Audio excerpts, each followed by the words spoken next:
The wife of a real estate mogul is shot dead in the master bedroom of their multi-million-dollar home. What exactly happened? Was Diane Ward's death really just a tragic accident? Did her husband, Bob, murder her in cold blood? There's nothing to be worried about other than my wife is dead. Now the astounding discovery of a letter from the grave may finally answer the question that's confounded the justice system and haunted the Ward family since the day she died.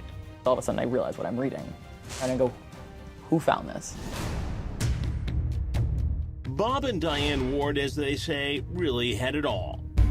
A happy 26-year marriage, 2 beautiful daughters, and enough money to own numerous luxurious estates around the country, including their new $2.8 million home in Isleworth, an ultra-exclusive community in Orlando, Florida, where the Ward's neighbors included the rich and famous likes of golfing legend Tiger Woods. Isleworth's beautiful. It's hard not to be impressed with it, and we felt very fortunate to be able to live there. And daughters Sarah and Mallory say they and their parents were a loving, tight-knit family who valued having each other more than any of the luxuries their wealth could buy. I can take my friends on a private plane on a trip to the Bahamas, and that's fun, that's cool.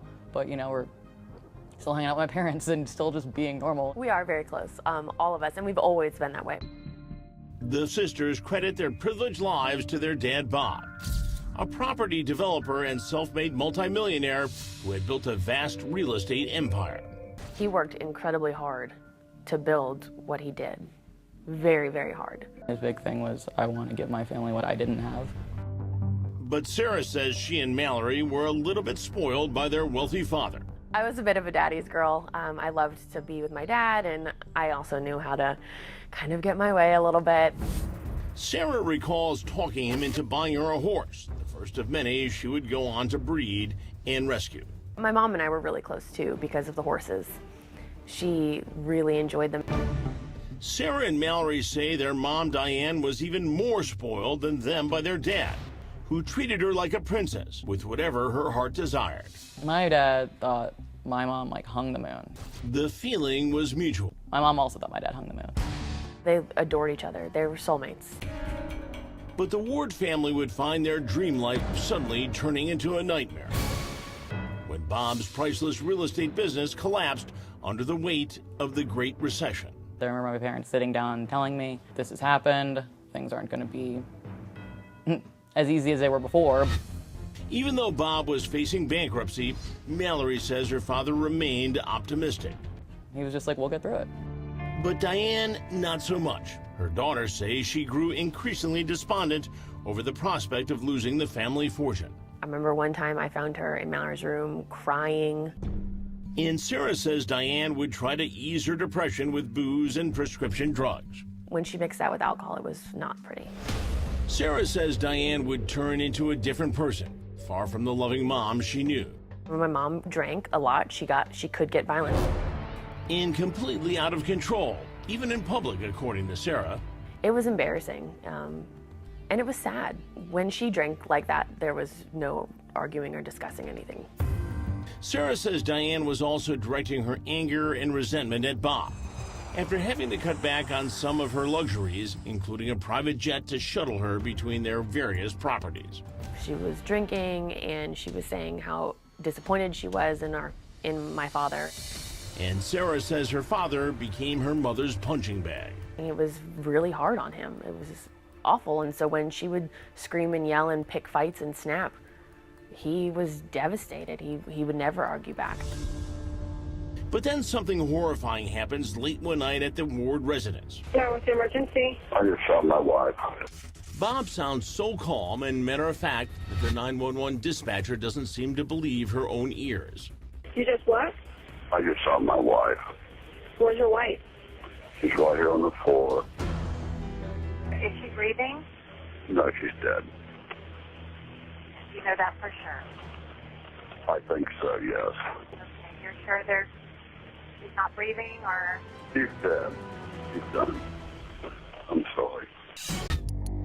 Police arrive at the Ward home early one morning and find Diane lying covered in blood on the floor of the master bedroom, dead from a gunshot wound to the head. Her husband, Bob, is telling investigators at the scene what he'd already told the 911 operator. I just shot my wife. Sir, did you purposely do this? No, Or was it an accident? it was an accident. What exactly happened? The gun just went off. The real estate tycoon says he walked into the bedroom to turn in for the night.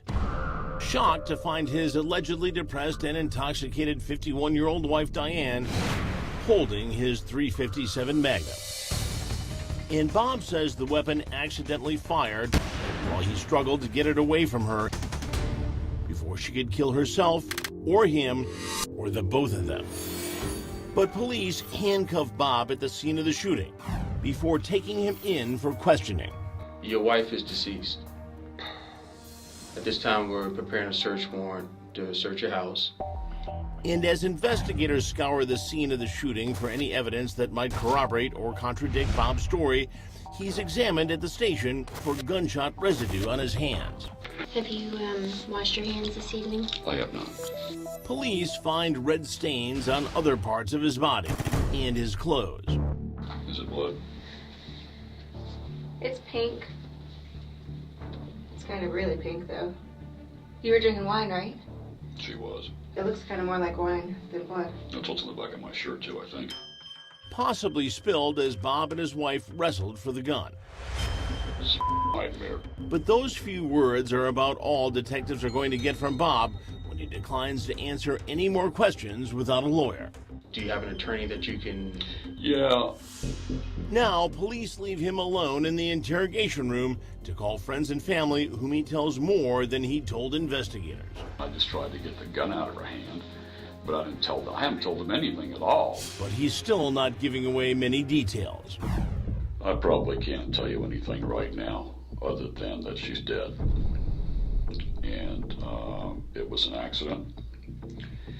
And I will tell you more about it later. But, you know, it was a very tragic accident. Bob appears confident he'll be cleared of any wrongdoing. I don't think I'm going to arrest. Andy says he's more concerned about his daughters and the effect that tragic news will have on them. Tomorrow, I mean, somehow I've got to do damage control with the children. That's the most important thing right here. Eldest daughter Mallory is in disbelief when her aunt calls to tell her what happened. I remember I turned to my roommate, and I don't know if you've ever been in shock. Your body shuts down. Mallory then breaks the tragic news to her little sister Sarah. I immediately hung up the phone and just lost it.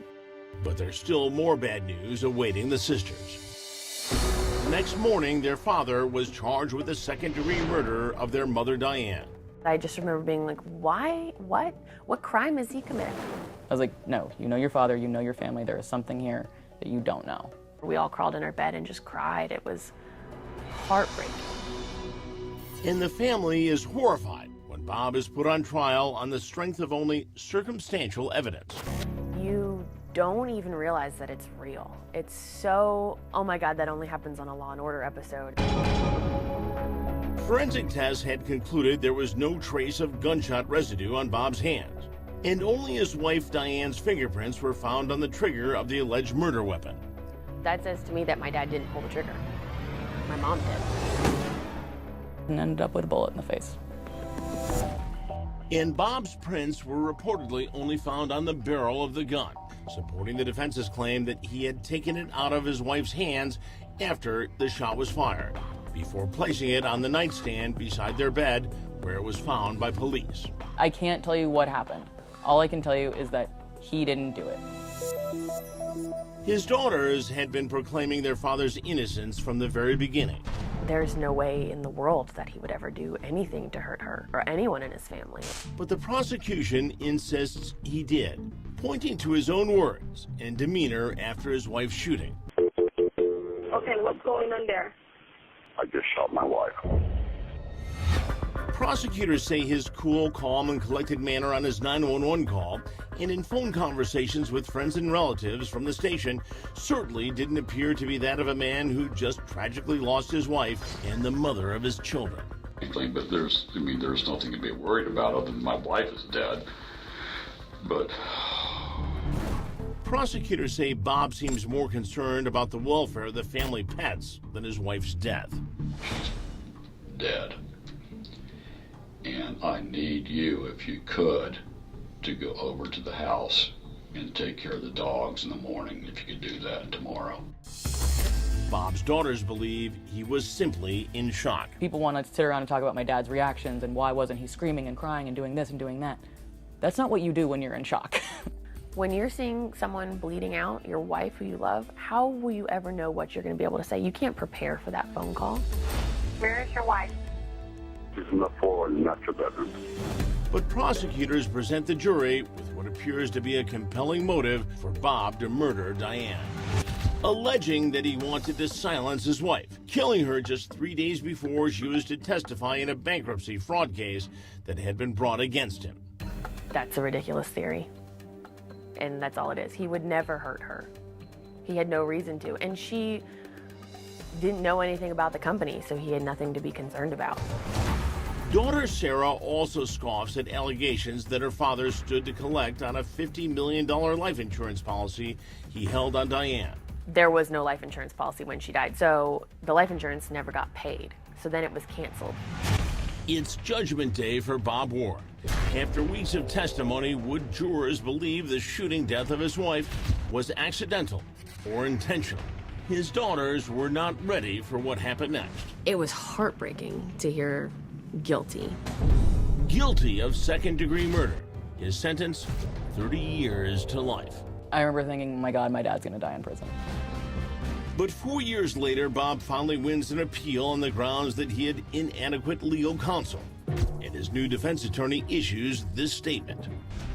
The judge's order confirms what we've maintained throughout this proceeding, that Bob Ward never got a fair trial and has now served over 4 years in prison on a faulty conviction.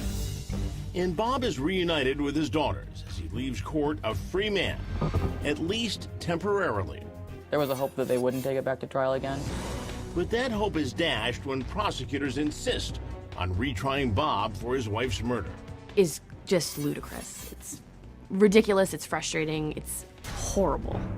This time, Bob's legal team focuses on the mental state of Diane the night she died, pointing to the autopsy report, which found she had a dangerously high level of antidepressants and alcohol in her body. Is one of the noted side effects of Celexa citalopram in excessive doses aggression, hallucination? Maybe. Police also found evidence at the scene that Diane had consumed at least 4 bottles of red wine, which could be a volatile overdose when mixed with her prescription drugs. I don't think she knew what she was doing.